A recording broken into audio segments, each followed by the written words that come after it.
ये real world है।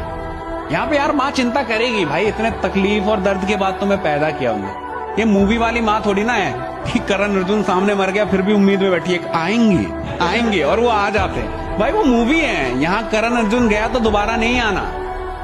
वो माँ ऐसी रह जाएगी बेचारी जिंदगी भर। उनको ये नहीं चाहिए होता है कि बच्चा कितनी तरक्की कर रहा है, कामयाब हो रहा है। वो सिर्फ अपने बच्चे की केयर चाहती है कि खुश है कि नहीं। देखा आपने, कभी भी माँ फोन करती है ना आपको तो ये नहीं पूछती कि बेटा कितना बचा लिया, कितना कमा लिया। वो सिर्फ एक ही चीज पूछती है कि बेटा टाइम से खाना खा लिया। और आप कितने भी छुपाओ ना तब भी उनको पता लग जाता है। वो आपकी आवाज से पता कर लेगी कि क्या हुआ बेटा, कुछ परेशानी है क्या।